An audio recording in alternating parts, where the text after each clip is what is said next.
Douglas.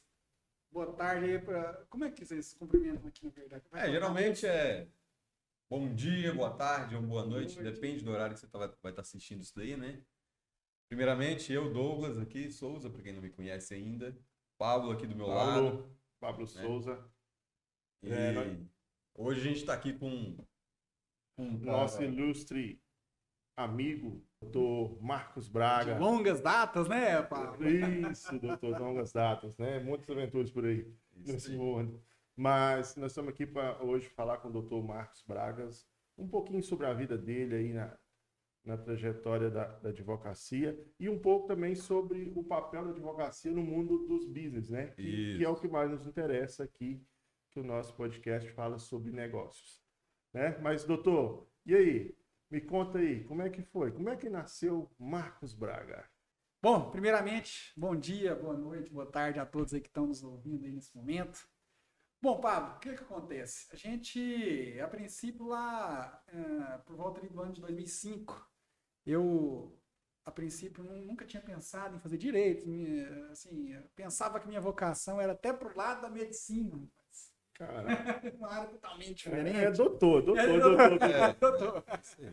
E aí, um dia eu conversando com o primo, e ele já estava cursando direito, ele falou assim, olha, o ramo do direito, não sei se você já tinha pensado nisso, alguma coisa nesse sentido, mas o ramo do direito é uma área boa. E ela te dá um leque muito grande e tem muitas possibilidades, tem um enorme leque de carreiras aí para você poder seguir.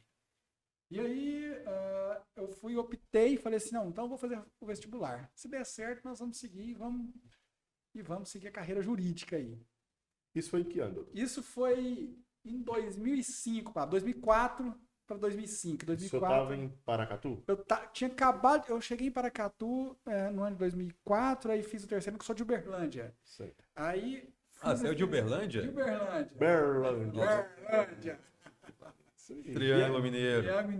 Triângulo Mineiro, bom demais. É isso aí. E aí chegamos lá em Paracatu, fiz esse terceiro ano, e aí nessa conversa com ele, eu fui decidir fazer a faculdade de Direito mesmo. E aí, por estar aqui já próximo, a gente ingressou na faculdade de Direito aqui em Paracatu. Já desde o primeiro período, eu acabei conseguindo um estágio junto ao fórum, né, ao fórum local de Paracatu, e comecei ali na termação, no juizado especial, que é a termação? É um setor que tem que a pessoa ela precisa ingressar com a ação. E ela não tem condição de contratar um advogado. Nas causas de pequeno valor, ela tem a possibilidade de ir até o fórum. Chegando lá, um servidor faz o atendimento, faz uma petição mais simples e entra, e aí dá início a um processo para ela sem a necessidade de um advogado. Tem alguns requisitos assim que são necessários. Por exemplo, uma causa ela tem que ser de até no máximo o valor de 20 salários mínimos, então tem alguns requisitos lá.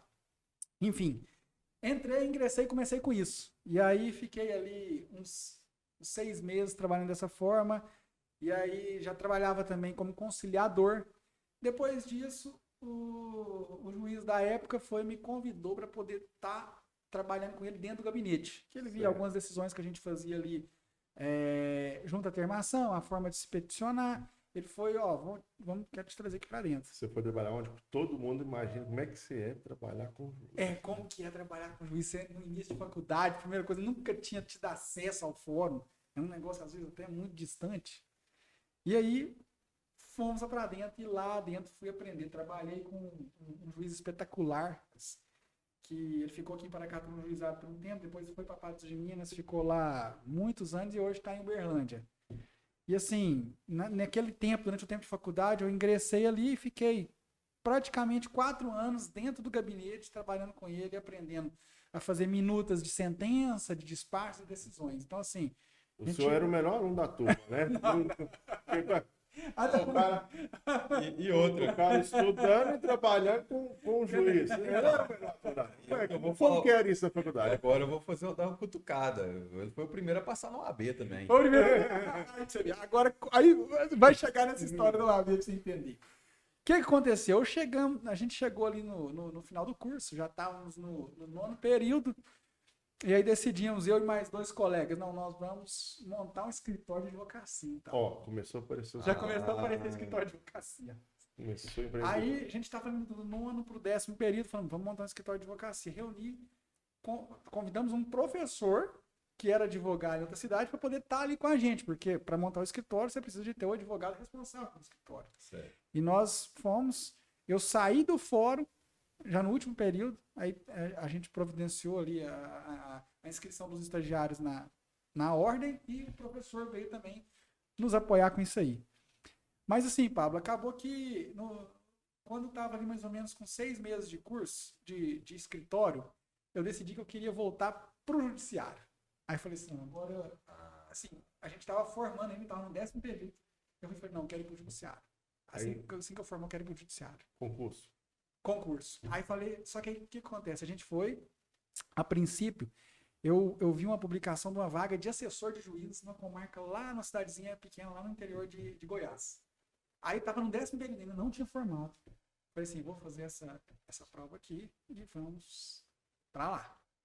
E aí, nisso aí, fiz a prova. Acabou que lá, na época, teve até poucos candidatos, acredito que no máximo uns 25, 30 candidatos. Passei. Aí ele foi e me chamou. Ó, vem aqui trabalhar. Dessa forma, eu comecei com cargo comissionado. Esse todo solteiro, casado? Casado, rapaz, o que acontece? Vocês aí como é que foi? Eu e Tamara, até minha esposa tá aqui, nós vamos até colocar ela daqui a pouco ali pra poder conversar. Tem gente no bastidor. Vem cá. Tem E gente aí, no escondendo coisa aqui, você vai clicar. Aí a gente acabou que, nesse último ano de faculdade, a gente se casou. Então, o que acontece? Durante todo esse trajeto, essa ida, já fomos juntos. Aí fomos e... Aí, nessa época, eu resolvi não fazer a OAB, a prova da ordem. Porque é o seguinte, assim que eu passei lá, aí você fica incompatível com a AB, porque quem trabalha no judiciário, alguns cargos públicos não têm compatibilidade. Por exemplo, eu posso trabalhar numa prefeitura e exercer uma advocacia privada. Certo. Posso trabalhar num poder legislativo e exercer. Certo. Então, assim, para a maioria dos cargos públicos, desde que não seja alguns cargos de direção, lá no Estatuto da OAB tem as vedações lá, você pode exercer advocacia privada, mas o judiciário não. O judiciário, qualquer um que trabalha no judiciário é incompatível com a OAB. Então, eu falei assim, não vou fazer, não quero seguir o judiciário. Aí, enfim, fui para lá. Eu acho que eu vi uma coisa assim do Moro, alguma coisa nesse trânsito do Moro de ministro, coisa, e tinha alguma coisa relacionado a isso. Teve alguma coisa assim nessa tramitação? Paz, eu não... De ser juiz para ir ser ministro. Porque depois que, assim, a princípio é o seguinte, de ser juiz para ser ministro, ele pode. Agora, para advogar, ele vai ter um período ali que ele fica impedido de advogar, onde ele exerceu o cargo de juiz. Então, assim, né, a princípio, nesse primeiro momento, então foi isso. a gente pode até ver esse papel de advocacia em alguma empresa, tanto é que ele na verdade, o próprio cargo de ministro lá, ele fica impedido por 6 meses. 6 meses, né? Uhum. Agora, lá na cidade onde ele era juiz federal, aí ele ficaria um tempo maior. Tanto é que quando ele foi advogar, ele já foi advogar nos Estados Unidos. Exato. Pode ver que ele foi trabalhar vinculado à empresa lá. Enfim, aí voltando, aí a gente foi para lá em Goiás, eu resolvi fazer outros processos seletivos para ir para algumas cidades melhores. Aí passamos por Rio Verde, algumas cidades maiores. Ritumbiara, ali próximo a Goiânia. Então, assim, a gente pegou muita experiência, porque assim, rodado, hein? Rodado, rapaz. Acabou. Você vê, só no poder, aqui em Paracatu, lá em Paracatu, a gente ficou 4 anos assessorando um juiz dentro do gabinete, depois ficamos mais quase 7 anos no Poder Judiciário de Goiás. Então, assim, deu um total de 11 anos trabalhando dentro do Judiciário, fazendo minutas ali de sentença, minutos de despacho, decisões para o juiz. Certo. Então, assim, acabou que com isso a gente pegou muita experiência.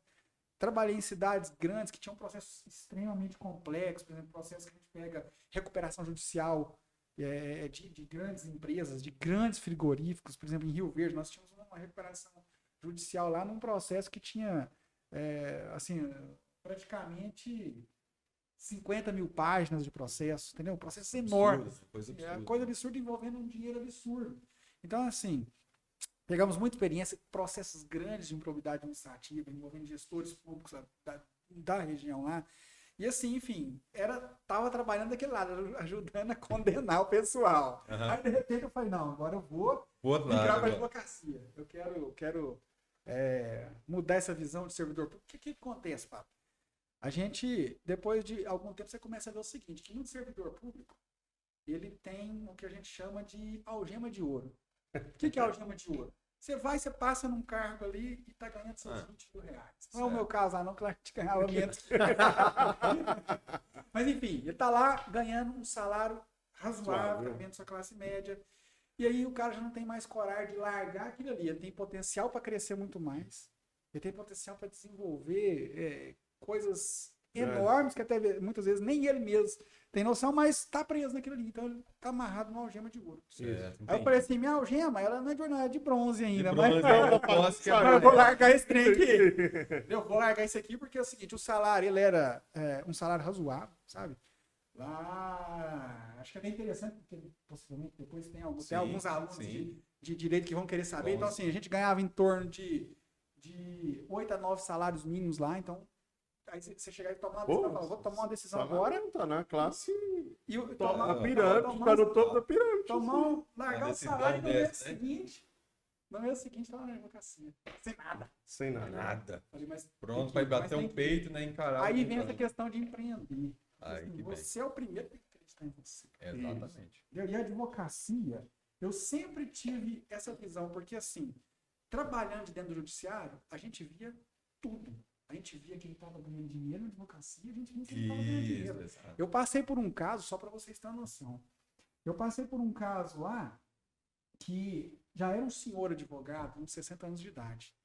Ele tinha uns honorários para receber. E o juiz foi e falou assim, não, aqui ó, ele está pedindo tanto, só que ele tem direito a 30% a menos que isso aí. Então, expede para ele. Faz um despacho aqui, o que no entendimento do juiz, ele não tinha direito a receber o que ele estava pleiteando. Certo.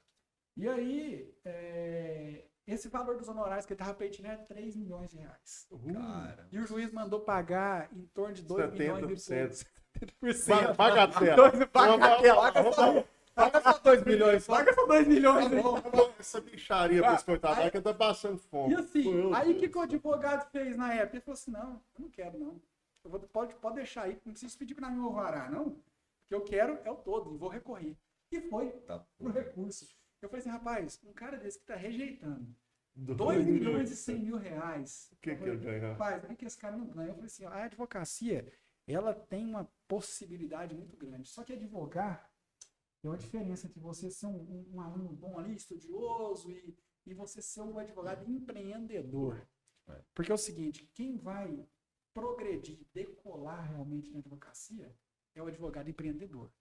Porque assim, você ser bom no direito, você peticionar bem, você vai ser bom para trabalhar para os outros. Você vai ser bom para exercer um cargo público, para poder fazer uma petição. Isso. Agora, para você... Ou trabalhar para alguém que está empreendendo. Ou trabalhar para alguém que está empreendendo. Exatamente. Mas você não vai ser empreendedor. Então, de lá, eu via isso, que eu já tinha essa visão macro do negócio, da advocacia. Eu falei assim, eu preciso agora ter alguma coisa que me dê um salário inicial aqui, para eu poder entrar na advocacia da forma com que eu pretendo entrar. E aí foi que veio a possibilidade. Na época, eu até larguei, não larguei tudo, porque é o seguinte, surgiu uma possibilidade de advogar para a Câmara Municipal de Paracatu. E aí eu falei assim, então o que eu vou fazer? Eu vou trocar o salário que eu tenho aqui no judiciário pelo salário ali da Câmara. Enquanto isso, eu vou construindo o meu negócio de direito. Faço a transição gradualmente, porque na hora que eu decidi assim, não, agora eu tenho que desvincular realmente, completamente do poder público, para exercer a advocacia privada. Aí eu já estou com o meu negócio já bem encaminhado. Estabelecido. Então, assim, nesse interim, a gente acabou ficando ali na Câmara ali 4 anos. Foi assim, um tempo grande, um tempo que deu para a gente vir com folga, trabalhando, construindo isso gradualmente no escritório, conhecendo gente, lidando com pessoas, conhecendo um empresário. E assim, acabou que as coisas, elas foram fluindo, sabe, automaticamente. Mas por quê? É o que eu falo, você tem que ter essa visão de empreender. Exato. Não adianta o advogado pensar que, não, eu vou estudar muito, eu vou chegar aqui, eu vou passar na AB, mas muitas vezes a gente tem excelentes alunos que tinham só notas máximas, mas na hora que vão partir do negócio, eles não conseguem lidar com o empresário, não conseguem conversar com o empresário. Não consegue lidar com o Você não consegue, porque o que o cliente precisa de você? De ter uma confiança naquilo que você está falando. Exatamente, ter uma confiança, entender. Ele chega em você muitas vezes com um problema tão grave. E isso é o vendedor, né? A pessoa que vem precisa. Nós vendemos serviço. Isso. E o bom advogado é o bom vendedor de serviço. Vendas em todo lugar. A empatia com o cliente A empatia ali com o é o que cliente. vai fazer E o ele nosso- ser além- seu cliente. Além de a gente precisar ser bons vendedores de serviço, porque prestamos um serviço jurídico, nós também temos que entregar essa confiança para o cliente. Porque o que o cliente chega, muitas vezes ele chega desesperado. A maioria das E vezes, em né? todas as áreas. É na área empresarial, o cliente que está tendo algum problema na empresa, às vezes o cara que está ali vai preso, para quem advoga na área criminal, o cara que tem às vezes um problema, está perdendo um lote, uma fazenda, alguém está invadindo, ele já está num desespero, ele chega ali, você tem que entregar a segurança para o cliente.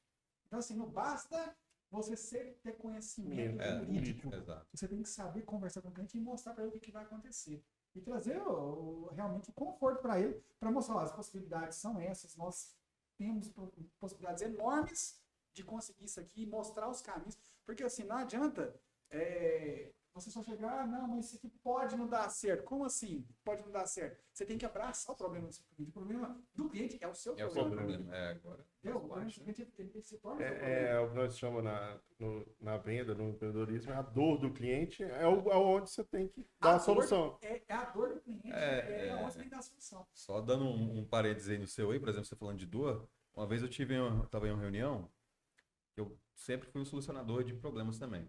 Aí o cliente chegou numa mesa similar a essa daqui, ele chegou, uma sacolinha, um saco de lixo, rasgado ali em cima, um saco de lixo, ele pegou, abriu o saco de lixo, colocou em cima da mesa, era um monte de caco de vidro de lâmpada fluorescente.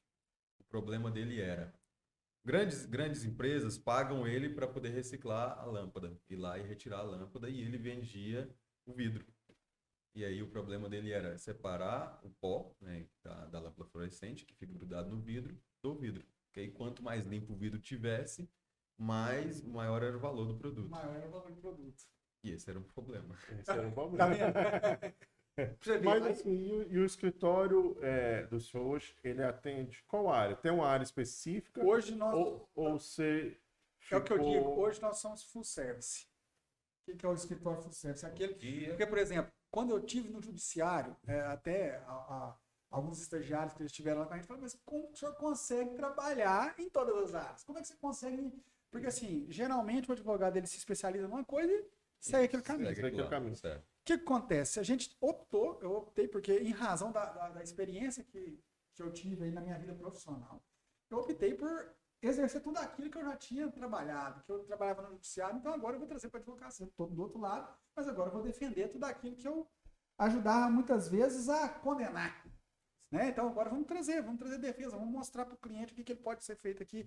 Então assim, o escritório full service hoje, a gente atende praticamente todas as áreas em razão disso, da experiência prática que a gente teve no judiciário, muitas vezes passando por cidades menores, que tinha que se fazer de tudo. Então assim, a gente acabou pegando a prática em tudo. Por exemplo, eu fazia uma sentença numa recuperação judicial, mas também fazia uma minuta de sentença numa área criminal. Certo. Crimes ambientais, crimes tributários, crimes previdenciários. Você chegava lá, crimes ambientais, chegava lá também, tinha que fazer a questão, por exemplo, vamos fazer processo de improbidade, então eu trabalhava já na questão da fazenda pública. INSS, hoje o que é a questão do INSS? O INSS, onde tem Justiça Federal, nas cidades que tem Justiça Federal, a competência é do juiz federal para julgar. Certo. Lá, nós trabalhamos em várias cidades que não se tinha a Justiça Federal. Então, acaba que eu trabalhava no Poder Judiciário Estadual de lá, e aí a gente julgava, fazia minutas de sentença de todos os temas. Então, assim, com isso, eu falei, não, dentro da advocacia eu tenho que trazer tudo isso também. Então, eu não posso deixar de atender alguém de outra área para querer focar apenas em uma coisa. Então, assim, hoje, a gente atende muita parte empresarial, porque, assim, hoje, você dá aquele norte ali para o agronegócio, para a empresa, porque muito cliente hoje tem muitas dúvidas ligadas realmente à questão empresarial. Sabe? Então, com isso, o cliente tem, por exemplo, tem um fazendeiro lá que ele monta o agronegócio, o empreendimento dele é agrícola.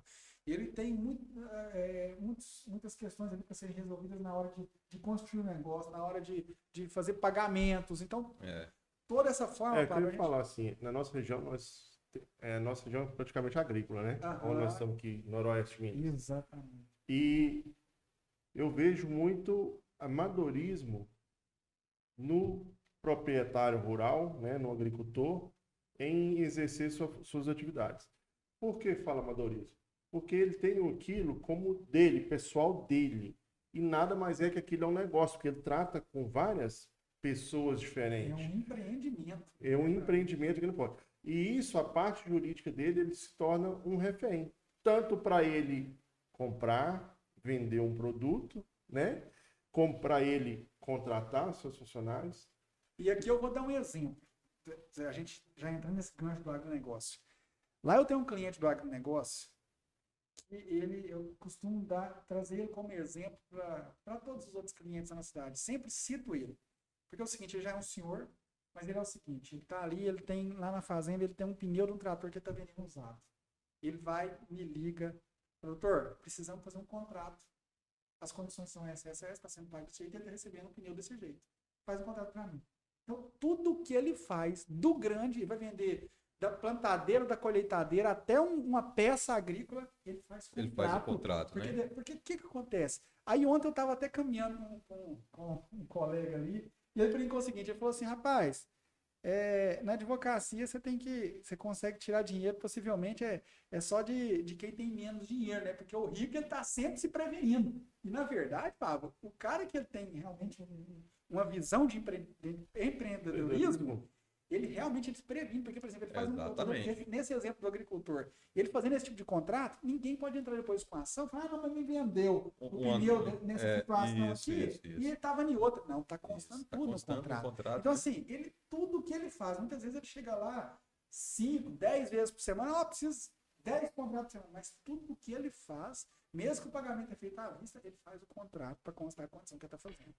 Porque esse aí, o produtor rural, o que acontece? O produtor rural, por exemplo, ele vai fazer venda de soja, venda futura. Ele chega lá, faz o contrato, consta todas as causas do jeito que está sendo feito o pagamento. Quer fazer uma CPR, uma cédula do produtor rural, para também fazer uma compra antecipada. Consta especificamente todas as coisas. Então, ele busca o jurídico, ele não fica ali só na contabilidade. Porque muitas vezes, igual você falou, o cara ele é muito amador, ele vai ali, procura só o contador para fazer, faz um contrato muitas vezes que não resguarda ele juridicamente, e nisso aí ele acaba pecando, porque na hora que... Na verdade, ele não fez nenhum contrato dele, quanto contabilidade que ele está usando. Exato. Então, a contabilidade pode estar levando para o saco. Vou abrir um parêntese aqui, que é o seguinte, tem muita gente que não sabe fazer isso daí, e não sabe que pode fazer isso.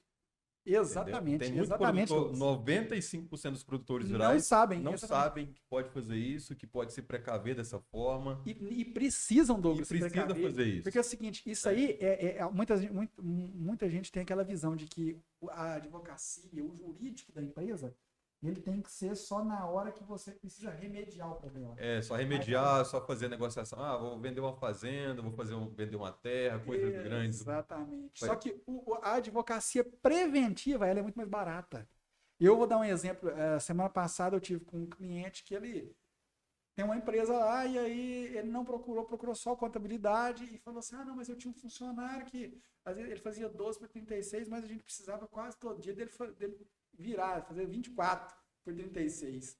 Aí eu falei mas eu mostrava para a contabilidade, eles faziam a folha de pagamento e não me informaram nada. Eu falei, pois agora o que acontece? Esses funcionários, na hora que ele for embora, se ele entrar na justiça, você vai ter que pagar mais do que 2 funcionários. Se você tivesse contratado 2, você teria que pagar 2 e um você teria que pagar durante o dia, as horas normais, e durante a noite, só mais adicional noturno. Agora, como é um só, você vai ter que pagar para ele o valor de 2 funcionários, mais o adicional noturno e mais hora extra em tudo.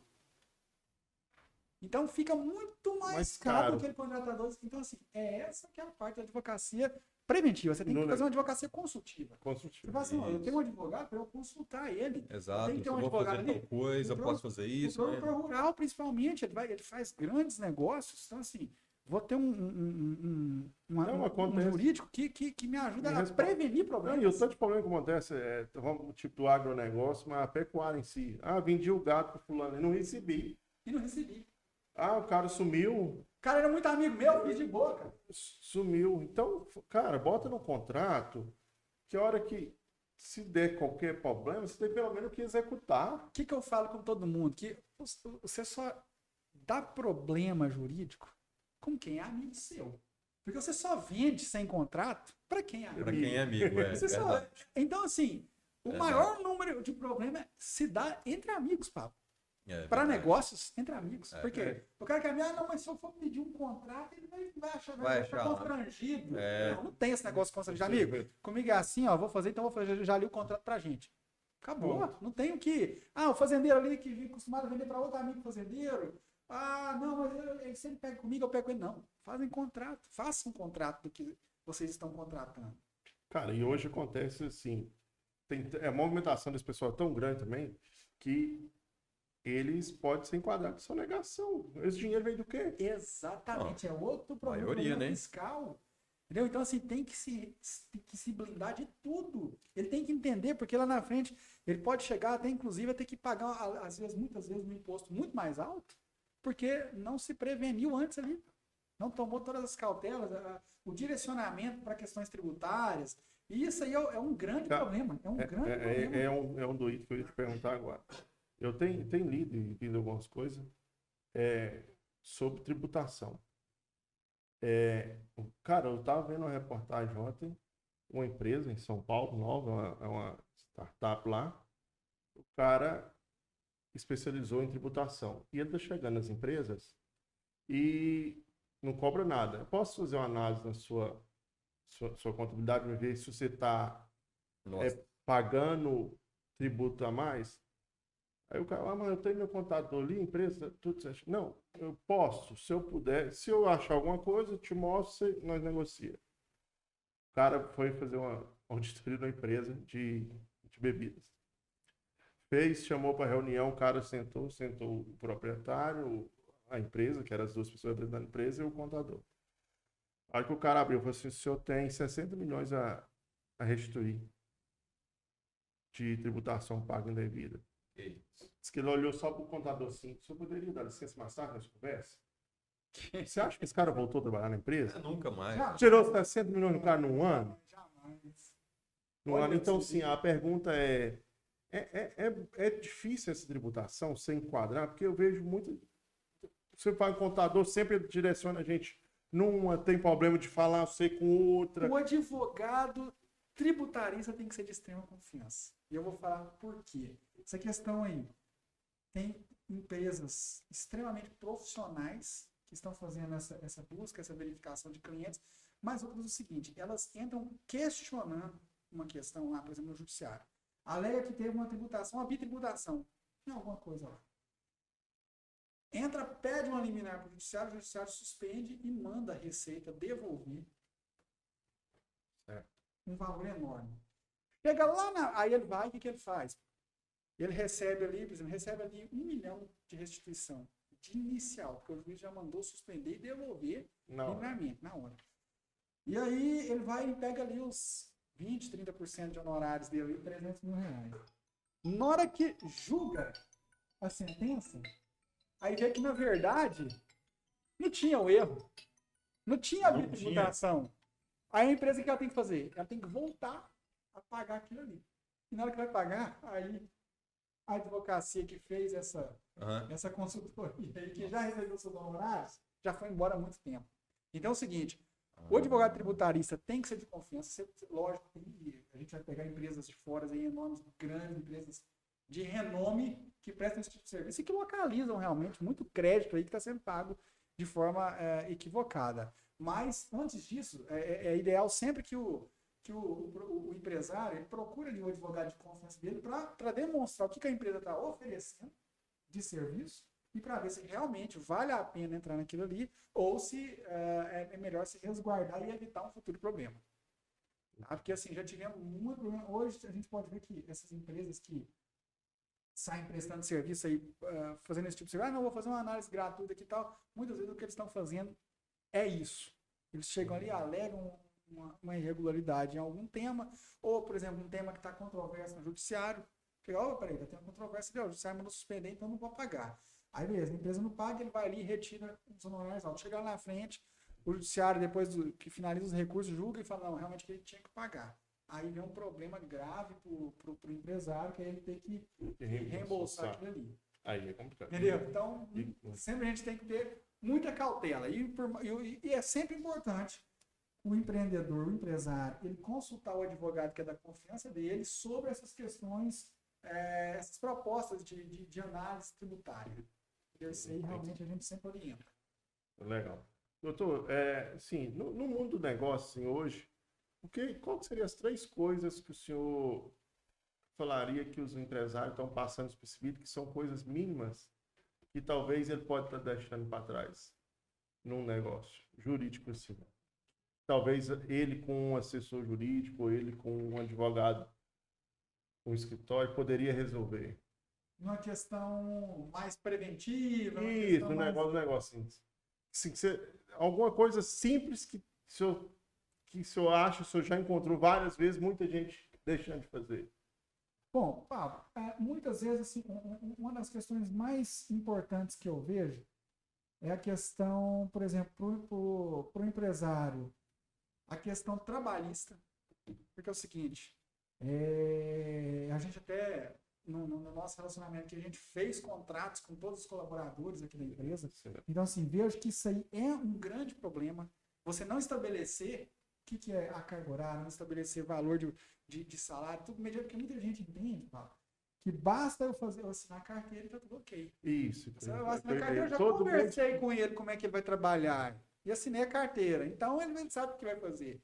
Mas na verdade, ele sabe na hora que tem um contrato mostrando todas as atribuições dele dentro da empresa. Mostrando quanto que ele vai ganhar de percentual em cada coisa. Porque se você não estabelece isso aí, na hora que um funcionário desse ele é dispensado da empresa e vai procurar justiça do trabalho, se torna um problemão enorme.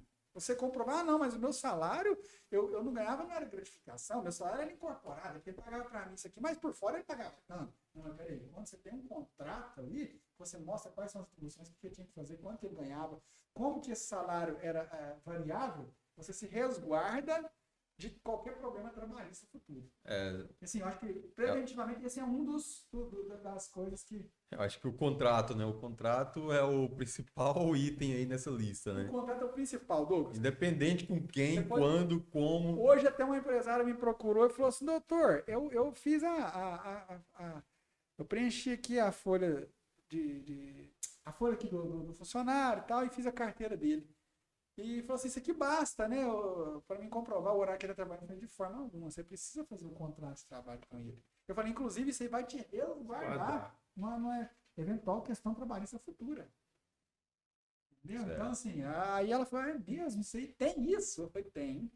Para você ver que isso é tão pouco comum que pouca gente sabe que você faz gente, trabalho. Né? Você pode... O pessoal acha que é só a carteira. Você acha que não, só assinei a carteira, tudo ok. É porque no contrato está tudo estipulado, né? Todas as funções da pessoa, o horário de trabalho, se existe um percentual, o que pode acontecer, o que não pode acontecer. Comissão que é comissão e não é salário pago por fora. Isso. Por exemplo, nós estamos aqui falando dos produtores rurais. Tem muita gente que trabalha aí no meio agrícola aí que é de extrema importância que o produtor, muitas vezes, se ele vai querer pagar uma comissão ali sobre a safra, sobre qualquer coisa, que se estipule esse contrato com o funcionário. Depois ele não fala, não, meu salário era que não é tudo. Não era comissão, não. Uhum. Aí vai no seu trabalho e ele consegue, muitas vezes, ter um êxito nessa demanda, e aí o empregador toma um choque porque não esperava nada daquele valor tão vultoso. Verdade. Contrato, moçada. E assim, aí a gente falando aqui, então essa seria uma das coisas, contrato, igual o Douglas falou. Uhum.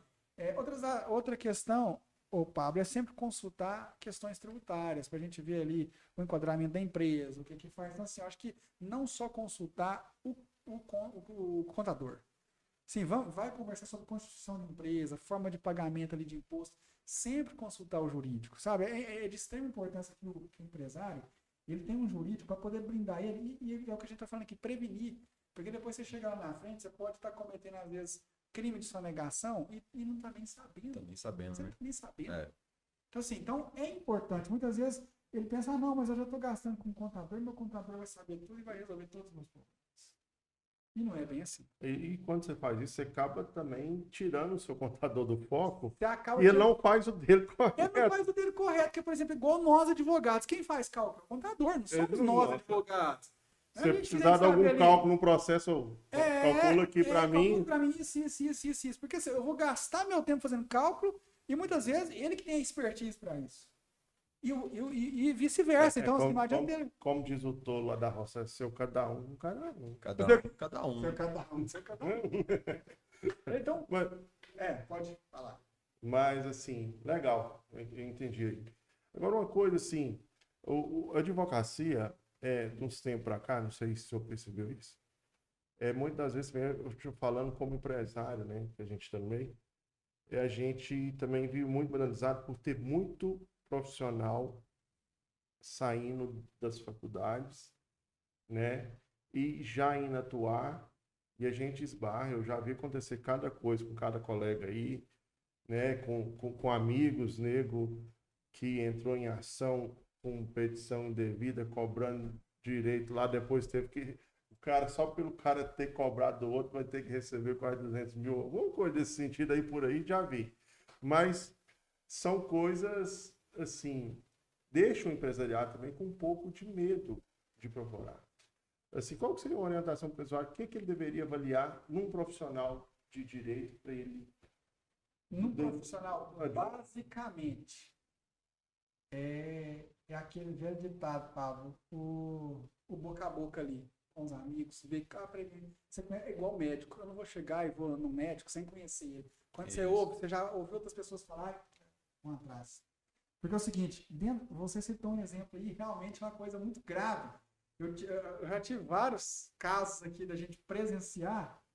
Eu vou te dar um exemplo aqui em Paracatu e vou te dar um exemplo que eu presenciei de quando eu estava no judiciário. Quando eu estava aqui em Paracatu, teve uma advogada recém-formada que resolveu ajuizar uma demanda.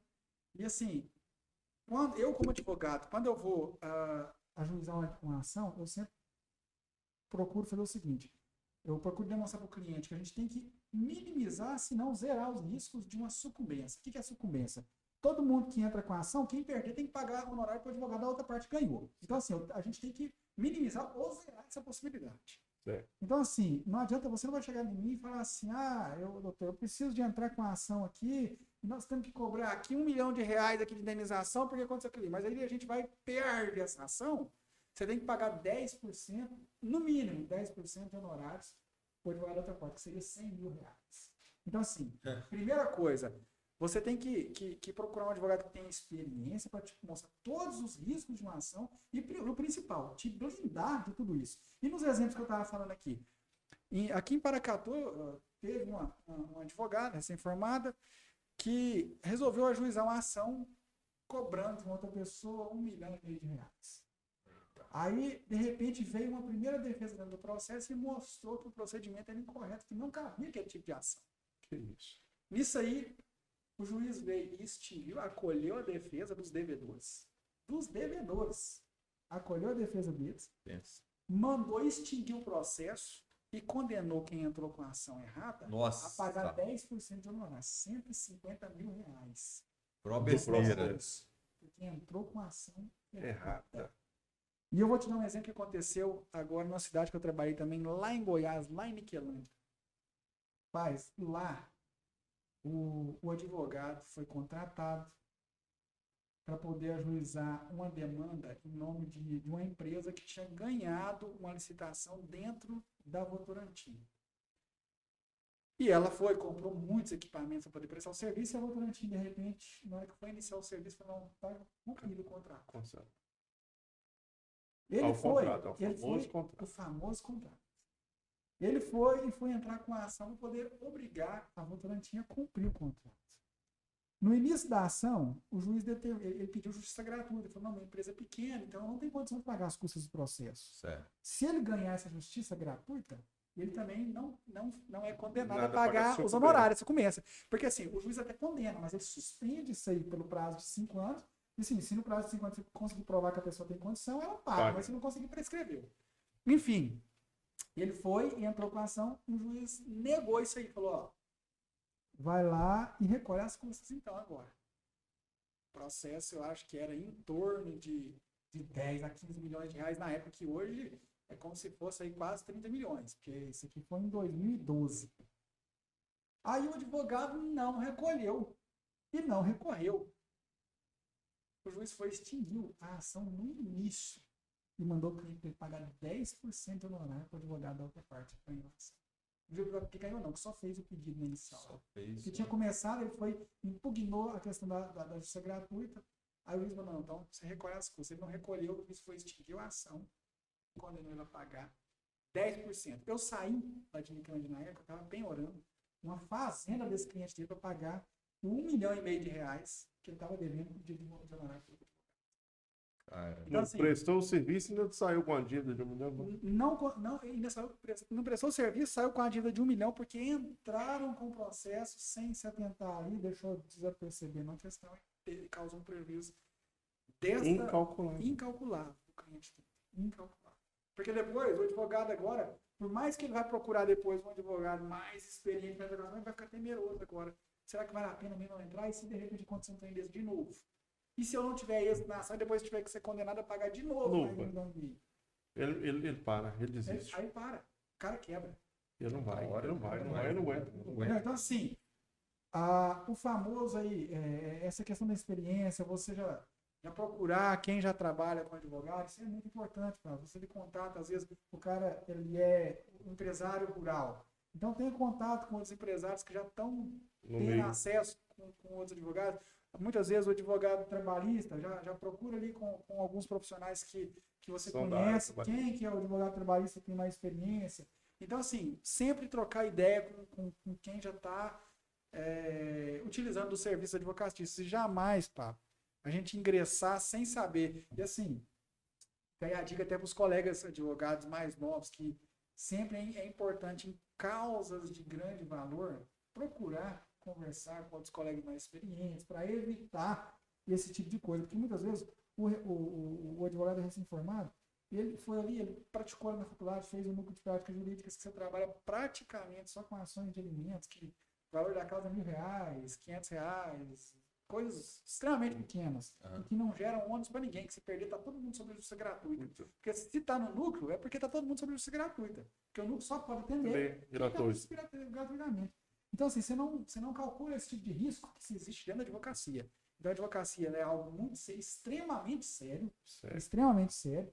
A responsabilidade do advogado por qualquer dano que ele causar ao cliente, a prescrição dela é por 10 anos, então o cliente tem 10 anos para poder entrar com ação contra o advogado. A gente vê com muitas vezes o consumidor ali, numa relação de consumo, o empresário, entre ele e o consumidor, ali muitas vezes é 3 ou 5 anos ali para poder ajuizar a ação, enquanto o advogado é 10 anos. Então, assim, você vê que existe isso aí para resguardar, que é o prazo geral que a gente fala do Código Civil, prazo de 10 anos para se pleitear indenização contra o advogado que provocou algum dano ao cliente. Entendeu? Um dano, assim, por erro injustificável. A gente chama dentro do direito de erro grosseiro. Porque a advocacia, ela não é um serviço que você garante o resultado. Eu não garanto êxito para o cliente. É uma obrigação, a gente fala obrigação de meio. É igual dentro da medicina. Dentro da medicina, todos os médicos têm obrigação de meio, exceto o cirurgião. O cirurgião ele tem obrigação de fim, de resultado. Se ele não te entregar o resultado que ele prometeu, pode ajuizar uma ação contra ele, que ele vai ter que te indenizar por qualquer dano que ele vier te causar. Agora, os outros médicos têm obrigação de meio. Ele tem que praticar o ato da melhor forma possível, mas não garantindo um resultado. Entendeu? O advogado, se ele tiver um erro grosseiro, o que é um erro grosseiro? É esse exemplo aí que eu dei da pessoa que entrou com o processo errado. Entrou com o procedimento errado e ele falou, isso aqui não cabe. Tem que ser outro procedimento. Então, vou extinguir esse processo que você entra com o outro. Mas na hora que extingue esse aqui, condena o cliente a pagar 10% de honorário. É coisa muito então, séria, né? Muito sério. Lidar com a advocacia... Eu costumo falar isso com todo mundo, que lidar com a advocacia é algo muito sério. Muita gente vê a advocacia como um serviço que às vezes a gente não precisa de ter um serviço jurídico tão profissional, mas precisa. Por mínimo que seja, você tem que buscar sempre um profissional mais qualificado. Tá, vamos falar, nós falamos de negócio mesmo. O que é a perspectiva do senhor agora, 2022, pós-pandemia? O que o senhor está achando aí dos negócios? Dos negócios? Em geral, tem melhorado, tem aparecido mais coisas, está acontecendo mais coisas? É porque a gente fica antenado, a gente que é do mundo dos negócios, a gente fica, como é que tá? Tá rolando, pandemia deu esfriada, as coisas estão acontecendo. Pablo, eu acredito muito que as coisas vão reagir agora em todos os setores. Porque eu tenho visto que, por exemplo, a advocacia, o que acontece? A gente, especificamente falando da advocacia, ela não deu uma freada. A gente teve uma questão de paralisação de processo, mas a questão jurídica ela sempre permanece. Independente de o fora estar parado, você precisa estar resolvendo questões jurídicas sempre. Então, assim, não parou. O que parou, que foi realmente o empresário, as vendas que deram uma recaída. Eu acho que agora, realmente, a previsão para 2022 é retomar, apesar de que hoje nós temos uma guerra Isso. que está influenciando. Nós temos a Rússia, que é Vamos dizer, não deixa nós quietos, não. Não né? deixa. O povo quer. Oh, meu Deus não do céu. deixa nós quietos. Você pode ver que o combustível agora, hoje no Brasil, eu estava até vendo uma matéria falando que no Brasil, apesar de a gente achar que o nosso combustível está muito alto, mas ele está 25% menor o preço dele do que a média mundial. Que isso? Do que Eu não tinha visto isso, não. Hoje, ontem à noite saiu no jornal, por exemplo, a Rússia é a maior produtora de trigo do mundo. Então agora vamos ter impacto na questão do preço dos bens de consumo. É o trigo, é o pãozinho nosso. É o pãozinho nosso de cada dia aí. O milho já parece que subiu quase 50% com a guerra. Então, assim, nós vamos ter alguns Cara, a maior cadeia produtiva nossa usa o milho. Maior cadeia nossa produtiva é o milho. E nós vamos ter alguns setores da economia que realmente vão dar uma freada. Eu acho que assim. Mas, no geral, Paulo, é uma expectativa muito boa. Agora, essa expectativa depende muito dessa questão da guerra. Porque, assim, se a guerra se prolongar e agravar, não adianta a gente prever uma economia boa, não, porque vai atingir todo mundo. Todo mundo. Por exemplo, nós pegamos ali uma Rússia que vai e trava o envio de gás para a Europa. Nós estamos hoje no inverno europeu. Todo mundo precisa do gás para poder aquecer. E aí ela vem e super aquece o preço do gás. Todo esse vai refletir em todo. Hoje, eu não sei se vocês sabem, mas a Rússia, a gente falando aqui dos produtores rurais. Quando eu estava vendo, acho que a ministra da Agricultura falando que assim, os defensivos agrícolas, nós temos aqui uma reserva para aproximadamente mais 6 meses. E que a Rússia ela é uma das maiores produtoras mundiais de defensivos de fertilizantes. Exatamente. Então é o seguinte, o que vai ser daqui a 6 meses? Como que vai estar isso? Porque sobe no agronegócio... Quem plantou safrinha acabou. Até saiu uma notícia hoje que a Rússia, o Brasil não está nas sanções da Rússia de insumos. Eu vi isso lá. Eles conseguiram manter um bom relacionamento aí e realmente até vi isso aí também. Mas o que acontece? Mas isso não vai trazer sanções para nós. Não tem sanções, mas sobe o preço. Porque e a relação com os outros países? Então, aí tem todo detalhe, mundo aplicando sanção. Eles não vão sancionar. Exatamente, que aí tem um outro detalhe, que é, por exemplo, igual tem outra notícia lá, que é a Kremlin, o Bolsonaro, o governo do Brasil, tem bons olhos no Kremlin, que é o governo russo, né? Isso. Ou seja, se existe um país que está em guerra lá, ele tem bons olhos em mim, ou seja, tem uma relação muito boa. E os outros? Exatamente. Que é o restante do mundo. Exatamente, que é o restante do mundo. Como é que fica esse negócio, né? Então... Douglas, hoje, apesar de a perspectiva estar boa, desde que a gente não estava contando com a guerra, mas, e sobre a guerra, a gente, assim, hoje, a perspectiva minha é de que ela só finda. Se o Putin conseguir tomar a Ucrânia, também no meu ponto porque de vista, se ele não tomar a Ucrânia, ele não abandona aquilo ali. E ele sabe o seguinte, que ninguém, que Estados Unidos não vai entrar contra ele, porque se entrar, e alguém, olha para você ver, a visão do Putin é o seguinte, que, a meu ver, se alguém entra e ele começa a perder a guerra, ele vai disparar armas nucleares.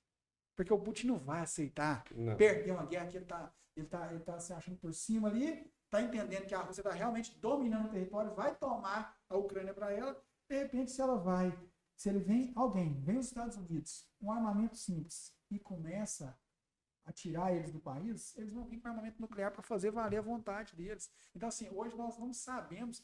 Assim, onde vai chegar muita gente faz previsões do que pode acontecer na guerra, mas eu acho que muitas vezes as previsões estão muito vagas. Porque assim, estão muito otimistas numa questão que a gente sabe que pode vir explodir. E é questão de segundo, né? Não adianta a Rússia, não adianta a Alemanha, não adianta a França, não adianta a Polônia, ninguém querer vir entrar com o exército para poder barrar o Putin, porque se barrar, ele não vai aceitar perdoar. Não vai. E é o país ali junto com os Estados Unidos que tem maior número de armas nucleares capazes de destruir a Terra até 16 vezes. Que isso? 7 mil bombas nucleares cada um. Que legal. Eu ia falar com nossos ouvintes aqui. Não deixa aí de de inscrever no nosso canal. Deixa um cliquezinho aí de legal aí pra gente. E se inscreva e vamos compartilhar, doutor. Vamos Né? sim, vamos sim. Vamos levar. LGPD. O que o senhor me diz sobre isso? A Lei Geral de Proteção de Dados. Exatamente. Não é LGBT não, tá, LGBT. gente? É Lei Geral de Proteção de Dados. Tá? Só pode explicar um pouquinho para nós o que é isso, que é uma coisa nova que envolve muita parte de informática, muita parte de divulgação, de imagem das pessoas, Imagem das né? pessoas, de E responsabilidade. de responsabilidade sobre usar a imagem das pessoas na internet e tudo mais. E a gente está no meio, num mundo que o que rola são as imagens na internet. E eu queria que o senhor falasse um pouco sobre isso daí. Douglas, basicamente, assim, até pra gente, depois a gente pode até tirar uma outra oportunidade de vir falar realmente, fazer um podcast inteiro sobre a lei de proteção de dados. Porque assim, ela vem resguardar, igual você falou, a imagem das pessoas, vem responsabilizar os provedores de internet, os provedores no caso, o Facebook, ele é um provedor De anúncio de divulgação. de anúncio de divulgação. Aham. Então, assim, vem trazer as responsabilidades de cada um pelos atos, o que pode e o que não pode. Essa semana, por exemplo, eu vou te dar um exemplo que aconteceu com base na Lei de Proteção de Dados. Ela garante o seguinte, que você pode pôr qualquer imagem lá. Você pode fazer uma acusação lá, não, o cara, ele é estuprador, dá um exemplo. Vai lá e joga a imagem lá, o Google, ele não é obrigado a tirar, porque na Lei Geral de Proteção de Dados está falando que só se tiver ordem judicial. Aí essa semana nós tivemos um caso que postaram uma foto do pai com a criança, e aí falando, ó, tem que tomar cuidado com esse pai, que esse fulano, não falou que era filho dele. Tomar cuidado com esse fulano que é estuprador, e mandar espalhar isso aí numa certa localidade. Que isso? Nossa. Acabou com a vida do cara. Aí o pai entrou em contato com o Facebook, fez a reclamação lá e pediu para tirar a postagem. O Facebook falou, ó, não, aqui eu não posso tirar, porque a Lei de Proteção de Dados, ela me fala que só mediante ordem judicial, porque ali tem a questão da liberdade, lei de liberdade, expressão, tal, aquela coisa toda. Aí o pai entrou com a ação e o juiz, o que ele entendeu? Para você ver o tanto que é complexo, existe tantas minúcias na lei que a gente, geral, é legal que tomássemos um dia inteiro, um programa inteiro para falar disso. Vamos Ele foi e falou o seguinte, que o Estatuto da Criança e do Adolescente, ele tem que prevalecer sobre a Lei Geral de Proteção de Dados. Ele falou o seguinte, como não foi tirada a imagem na hora que tirou, não por causa do pai, mas porque estava a criança foi lá e condenou o Google, no caso, que é o proprietário do Facebook, ao pagamento de uma indenização no valor de quase R$40 mil, porque deixou aquilo lá até a ordem judicial chegar. Ele deveria ter tirado imediatamente. Né? Porque é o seguinte, a Lei Geral de Proteção de Dados fala isso, que a partir da hora que, nos casos em que ela é obrigada a tirar, a partir da hora que você faz a comunicação, ela tem que tirar imediatamente, porque se não tirar, ela tem responsabilidade. Verdade. Então, nesse caso aí, até os próprios advogados do Google pensaram que não, falaram, não, nós estamos resguardados aqui, não precisamos tirar. Só se tiver ordem judicial, mandar essa mensagem para o pai, aí veio o judiciário e falou para não. Cara, nós estamos falando de advocacia do Google. Será que os caras do Google... Então, é complicado, Mas né? pra você ver, não, mas pra você ver, é uma questão. Ô, Google, bota alguém aí que entende do Mas o que acontece? É uma questão nova que muitas vezes o judiciário ainda não passou enfrentamento. E a gente, dentro do próprio judiciário, é o que eu costumo dizer, a gente tem entendimento para todo lado. Não é a questão do Lula, você não chegou lá, 5 estava apontando para um lado só vez, 6 para condenar, da outra vez você aponta. Então, assim, isso aí é um negócio muito vago. Muitas vezes você pode chegar com um juiz, ou um desembargador, ou um próprio ministro, entender uma questão de um lado, se cair em outro, ele entender de outro jeito. Então, assim, basicamente, para ver, mas assim, já teve entendimento contrário, então a partir de agora tem que se cumprir o entendimento que prevalece, para evitar o prejuízo à empresa. Entendeu? Basicamente isso. Mas depois a gente vai tirar um tempo, Douglas, para a gente falar sobre isso. Falar sobre vários artigos da lei. Então, é até um parênteses também sobre a lei geral aí, há uns 4 anos atrás, a gente até estava estudando lá no laboratório onde a gente trabalha, em São José, sobre justamente essa questão aí de sanções e proteção e tudo mais. E aí a gente foi descobrir que a gente tinha algumas sanções impostas pelos Estados Unidos para o nosso serviço. A gente não pode prestar serviço para a Coreia, para a China, para Israel, esse tipo de coisa. E ninguém sabia disso, entendeu? Então, nem advogados aqui no Brasil, nem lá, né? Lógico que aí foi olhar estatutos, existe um estatuto específico lá nos Estados Unidos que fala sobre isso, e foi necessário pegar isso e observar muito bem, muito detalhado até chegar em uma resposta. Coisa que ninguém aqui no Brasil a gente não tinha. Ninguém tinha feito isso. Então, são coisas novas, né? Coisas novas, E aí LGPD é algo muito novo, né? Não que... é LGBT, viu, gente? LGPD. E é algo muito novo que a gente precisa estudar bastante. Sim, Douglas, com relação ainda à Lei Geral de Proteção. A gente advoga para uma associação em Maracatu e aí teve um problema lá que eles, durante a eleição, um dos candidatos queria a lista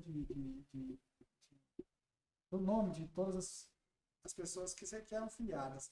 E aí, com base nisso aí, o presidente atual negou, porque assim, você tem que proteger os dados de todo. É um dos casos de proteção da lei. Você tem que proteger os dados de todo mundo que você tem acesso. Por exemplo, eu sou presidente de uma associação aqui, eu não posso pegar isso aqui e sair utilizando isso aí e utilizar as informações que eu tenho de todo mundo que está ali para provocar nenhum tipo de situação. Isso. E não posso passar elas para ninguém também. Exato. Porque a lei determina isso. Então aí o responsável pela eleição mandou suspender a eleição. A gente entrou com mandado de segurança, a eleição seria no sábado, a gente entrou com mandado de segurança na sexta, o juiz deu uma liminar e falou, opa, não pode passar mesmo. Permaneça a eleição sob pena de multa, estipulou multa. Falou, ó, de acordo com base na Lei Geral de Proteção de Dados, você não pode passar nenhum tipo de informação que você tem em razão do cargo que ocupa. Dá só uma visão para o pessoal aqui, uma visão de uma pessoa que não é advogado sobre a LGPD, que ela é o seguinte: a partir do momento que você informa os seus dados para alguma empresa, ela tem aquilo no banco de dados, é uma coisa básica, tá? Ela não pode, de forma nenhuma, passar para ninguém, ou seja, ela não pode vender aquilo sem a sua autorização, ok? E a gente vê isso muitas vezes na prática acontecendo, né, Douglas? Você Nossa, pega ali, demais, às vezes, demais. o cartão de crédito que você nunca teve acesso, ele pega seus dados no banco, pega sua movimentação no banco e começa a te ligar para te oferecer um cartão de crédito. Aqui, porque nós temos uma proposta muito boa para o senhor aqui. Aí começa a ligar vários bancos. Por quê? Porque está tendo uma ofensa à lei geral. Estão passando informações que são protegidas por lei. Exatamente. Entendeu? Basicamente isso para o pessoal. Mas nós vamos tirar um tempo para poder falar muita coisa. Vamos sim. Doutor, mais outra pergunta ainda. Setores. A gente falou aqui de agronegócio, o Paulo falou de empreendedorismo. Quem advoga na área de tecnologia está caminhando para o futuro e realmente você entender de leis relacionadas à tecnologia, aos negócios envolvendo internet, envolvendo negócios eletrônicos, isso aí realmente é uma coisa muito próspera. Só que dentro da advocacia, Douglas, tem muitas áreas que o pessoal pouco pratica e que é muito rentável. E eu vou trazer aqui para você um exemplo. A gente chega no interior, por exemplo, nós estamos aqui falando hoje no interior, estamos em Paracatu, no norte de Minas. A gente chega aqui no interior e a maioria das faculdades de um estado ela vai estar no interior. Nós temos uma capital e o resto é tudo interior. Isso. Então, a gente chega aqui e a gente tem muito pouco acesso, por exemplo, ao direito internacional. Eu vou dar exemplo de empresas aí que estão bombando hoje, mexendo com direito internacional, assessorando em questão de imigração. Ah, sim. É uma coisa que o advogado ali, muitas vezes, ele não fez dentro da faculdade no interior, porque ninguém lida com isso. Você vai procurar, tem que ser na capital, o cara nunca... Você está dentro da faculdade, o professor ele nunca te estimula a falar o inglês. E, gente, hoje não é só uma advocacia, não. O inglês, ele é para todos os negócios. Hoje, nesse mundo globalizado que nós estamos, nós não estamos negociando só aqui com o brasileiro. Você tem que negociar de igual em qualquer lugar do planeta. Exatamente. Então, assim, hoje, aí você pega uma advocacia no direito internacional. Dentro da faculdade, eu lembro disso, pá. A gente teve uma das matérias mais vagas que tivemos, de tão distante da nossa realidade, era o direito internacional. A gente chegava ali, foi tratar tratados internacionais, coisas muito vagas, mas nunca os professores, não tinha professor que atuava concretamente na área e que te mostrava o quão grande é esse nicho, né, no direito. Hoje nós temos aqui, eu vou trazer um exemplo aqui. Nós temos advogados aí colegas que atuam na área de auxílio aí, né, no direito de imigração, e imigração você pode tratar, por exemplo, nós temos quantos países no mundo? Eu posso o seu advogado especialista em ajudar ali para os Estados Unidos, o outro para a França, o outro para... Então é o seguinte, para os Estados Unidos, eu tenho um colega que ele trabalha com direito de imigração aí, ele, por exemplo, ele cobra lá $300 para fazer um atendimento e te falar o que você precisa. Só que ele está na internet, e, rapaz, ele chega lá, ele está com, vamos pôr lá, 1.000 clientes. Ele chega por mês. Ele está no Brasil. Está no Brasil, atendendo em dólar, monetizando em dólar e tem aí mais ou menos 100 clientes aí por mês. Nossa. Entendeu? Você cobra um valor pequeno, mas você está recebendo em dólar, o trem pula lá em cima. O cara é especialista na a Europa, ele vai cobrar em euro. Assim, muitas vezes já começa em euro, né? Eu já estou te ensinando aqui que você tem que começar a tratar aí. E coisas basicamente simples. Coisa simples, o que vai acontecer? Esse advogado ele vai lidar com a corte, vamos dar um exemplo para os Estados Unidos, vai lidar com a corte para poder ver, tá tendo algum problema ali com a documentação da pessoa, tal, então peraí, vamos ver lá, ele sabendo o inglês ali, logicamente, vai lá, vai ver o que é o problema, vai ajudar a solucionar coisas simples, Douglas, coisa que resolve muito simples, né? E o cara tá ganhando dinheiro que muita gente, às vezes, não sabe nem que existe. Nem que existe, né? Cara, sabe onde a gente, assim, vou te falar que eu nunca vi direito internacional, vem na memória que eu vejo muito a gente fã de futebol, os advogados que mexem com as negociações das transações dos jogadores só. Cara, esses caras ganham cada bola. Ganha é outro nicho, Pablo, que muitas vezes a gente não tem acesso a isso aqui. Entendeu? E eu falo assim, aqui, porque vamos pegar aqui, ó, nós temos nosso Brasilzão aí todo aí. Você vai ter alguns advogados ali em São Paulo, alguns no Rio de Janeiro, alguns em Brasília, mexendo. Só? Sabe, aí no Nordeste, às vezes uma cidade ou outra, porque realmente no Nordeste nós temos que elogiar, porque lá tem grandes... E o cara, se a gente vê esse cara nesse nível, por exemplo, do jogador, seu cara é o cara que é estourado. Mas eu tava vendo, tinha um advogado lá, esqueci o nome do cara, velho. O cara tem mais de 100 jogador na Europa, nos pequenos clubes. Ficou só com de Portugal, só com aquilo, tá vendo? De Espanha, então time de segunda divisão. Então, assim, ele tá ali com os carazinhos ali e ganhando metade.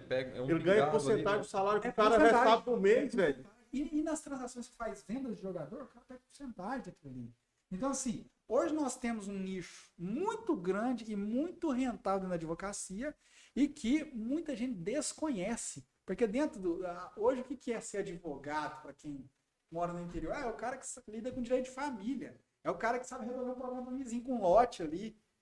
É um cara que está ali resolvendo um problema de uma pessoa que está presa. É uma pensão. É um cara que foi preso. Embriaguez. É isso. Isso aí é a visão de quem é advogado. Mas a advocacia, ela tem um leque tão grande que se você chegar nos nichos que são muito pouco alcançados, você vai ter sucesso. Se a gente for analisar, né, a advocacia ela está dentro de quem precisa vender. É o que a gente falou desde o início, né, Douglas? Lá. E aí, é o vendedor de serviços. Todo mundo, é uma coisa que a gente fala sempre, todo mundo é um vendedor. Todo mundo é um vendedor. Né? Inclusive o cara que vai, ele entre o patrão, né? O cara que joga futebol, que ganha milhões e o seu clube. Então o advogado está sempre ali no meio. Então a gente tendo essa visão de que o advogado é sempre o cara que está ali para poder fazer uma negociação. Exatamente. Porque ele entende os dois lados da melhor forma possível, né? E com as leis tudo dentro. Se todo mundo entender isso daí, o advogado está em todos os momentos. Exatamente. É isso aí. Show de bola. Valeu. Mas maravilha, então. Maravilha. Show. Pessoal, convidar vocês aí para poder inscrever no nosso canal, para a gente atingir um número bem grande de inscritos, poder compartilhar esse conteúdo para mais pessoas, né?